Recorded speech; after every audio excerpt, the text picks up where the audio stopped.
আমি যে ৩৩-৩৪ বছর রাজনীতি করি, আমার রাজনীতি জীবনে কোনো কালো দাগ নেই। কেউ বলতে পারবে না। যেদিন বলতে পারবে এবং প্রমাণ দেখাতে পারবে, তো সেদিন থেকে আমি রাজনীতি ছেড়ে দিব। বিষয়টা নিয়ে আমি নিজেও বিব্রত। কারণ আমি জুম্মার নামাজ পড়ে আমি দলতিবাজার একটা মসজিদে জুম্মার নামাজ পড়ছি। নামাজ পড়ে আমি বাসায় গেছি। একটা দাওয়াত ছিল, দাওয়াতে যাব, প্রস্তুতি নিচ্ছিলাম। এর মধ্যে এলাকাবাসী কিছু ছেলেপেলেরা ওইখানে আমার বাসা থেকে এটা ওয়ার্কিং ডিস্টেন্স 30 সেকেন্ড, ওই পেটুক বাড়ি যে ইয়াটা, যে ওইখানে এই খাওয়া দাওয়া নিয়ে এই বিল ভুল বুঝাবুঝির কারণে একটা হট্টগোল সৃষ্টি হয়েছে। হট্টগোল সৃষ্টি হওয়ার কারণে আমাকে ফোন করছে যে এখানে একটু আসেন। তো যাই হোক, আমি আমার দাওয়াত অফ রেখে আমি ওইখানে গেলাম, মানে যাব, দাওয়াতের প্রস্তুতি নিয়েই গেলাম। তো যাওয়ার পরে ওইখানে দেখলাম যে আমার ওই এলাকার আমার পিতৃ সমতুল্য মুরব্বী ছিল কয়েকজন, 7-8 জন। ওনারা প্রতি শুক্রবারে জুম্মার নামাজ পড়ে ওইখানে বসে, শুধু জুম্মার। তো দেখলাম যে আমাদের পরিচিত এই এলাকার ছেলেরাই ওদের সাথেও বেয়াদবি করতেছে আর কি, মানে বেয়াদবি করতেছে, মানে এরকম বয়স ইয়া করতেছে যে আপনারা দালালি করেন এই সেই। যাই হোক, আমি সবাইরই বকা দিলাম। এর মাঝখান দিয়ে সে যে ঘটনাটা আপনারা ভিডিওতে দেখছেন, সে ব্যক্তি আমাদেরই এলাকারই, আমাদের সাথেরই। সে ব্যক্তি হঠাৎ করে বলে উঠছে, সেন্টু ভাই দেখেন ডাকাতি করতে আসছে। তো এই কথাটা বলাতে ওই বিপক্ষের যারা খাওয়া, যাদের সাথে সমস্যা, তারা আবার একটু রাগান্বিত হয়। হ্যাঁ হ্যাঁ, কাস্টমাররা তে রাগান্বিত হয়ে গেছে।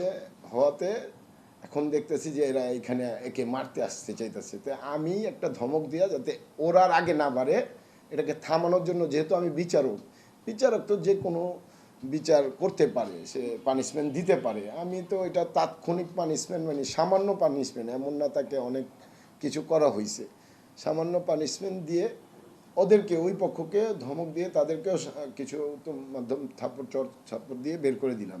যেহেতু ওরা আমার ছোট ভাই, বিপক্ষে যারা কাস্টমার ছিল ওরা আমার পরিচিত, সব এলাকার বাইরে কেউ নাই।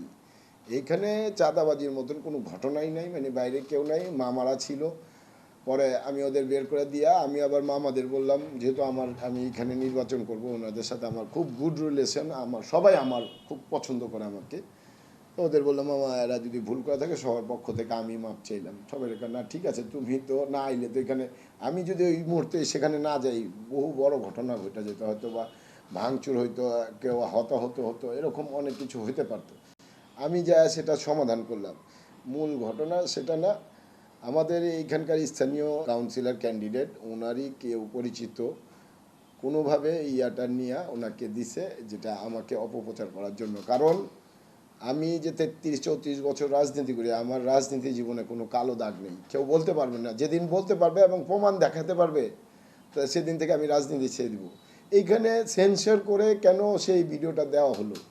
পুরো ভিডিও, আমি তো 15 মিনিট পর গেছি ওইখানে, ঘটনার 15 মিনিট পরে গেছি আমি। আমি কিন্তু সাথে সাথে বা আগে থেকে উপস্থিত ছিলাম না। আমি সমাধানের জন্য গেছি, বিচারক। আমি বারবারই একটা কথা বলতে যে আমি বিচারক হিসাবে গেছি। তা আমার কি সেখানে ঝগড়া থামানোর জন্য তো উভয়কে একটা কিছু করতে হবে। সে আমার যে জনপ্রিয়তা সেটাতে ঈর্ষান্বিত হয়ে একটি ছোট এইরকম ইয়ে করে, তবে আমি এটা ইয়ে করছে, অপপ্রচার করছে। আমি যারা এটার অপপ্রচার করছে সেটা তাদেরকে আমি বলতে চাই যে আপনারা পুরো সম্পূর্ণ ঘটনা না জেনে এরকম অপপ্রচার থেকে বিরত থাকবেন। প্রয়োজন হলে আপনারা আসেন, যার সাথে ঘটনা তাকে জিজ্ঞাসা করতেন।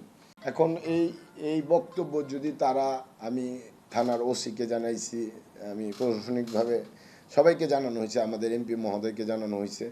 যদি তারা এই বিষয়টা তদন্ত না করে, যদি এটা রিমুভ না করে, আমি আইনি ব্যবস্থা নিব তাদের বিরুদ্ধে। আমি মানহানি মামলাও করতে পারি। আমি এটা মুরব্বীদের সাথে, আমার সিনিয়র যারা নেতা আছে তাদের সাথে আলোচনা করে এটা সিদ্ধান্ত নিব। আরেকটা বিষয়, এখানে আপনারা জানেন, বিভিন্ন সময় দেখেছেন, আমি এখানে ছোটোবেলা থেকেই, আমি যখন ক্লাস 10-এ পড়ি তখন থেকেই এই রাজনীতির সাথে জড়িত।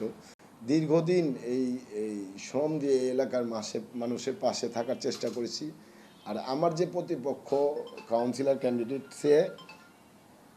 তার নামে এত রেকর্ড, এত খারাপ। কিছুদিন পূর্বেও একটা মসজিদের নাম দিয়ে জায়গা দখল করে সেটা ভাড়া দেওয়ার পায়তারা করতেছে, ইট বালুর গদি নাকি। সে লোকটা মুক্তিযোদ্ধা, 45 বছর আগের তার জায়গা জমি কিনা, সে নিজে এমপি সাহেবের কাছে বিচার দিয়েছে এবং সেটার ভিডিও, সে যে বলেছে সেটার ভিডিও এমপি সাহেবের লোকজনের কাছে আছে, আমাকে দেখাইছে। আমার কথা হলো, সে আমার সাথে দূরত্বটা এরকম, মানে সে যার কারণে মানে এটা আমার কথা না, জনগণের কথা, এলাকার। আমি 50টা ভোট পাইলে সে নাকি একটাও পাবে না। হ্যাঁ, এরকম একটা আছে। আল্লাহ ভালো জানে। আমি চেষ্টা করি ভালো কাজ করার জন্য। আমি কখনো কারো ক্ষতি করিনি, ইনশাল্লাহ করবো না সামনে। আমি এলাকা জনগণের পাশে আছি, থাকবো।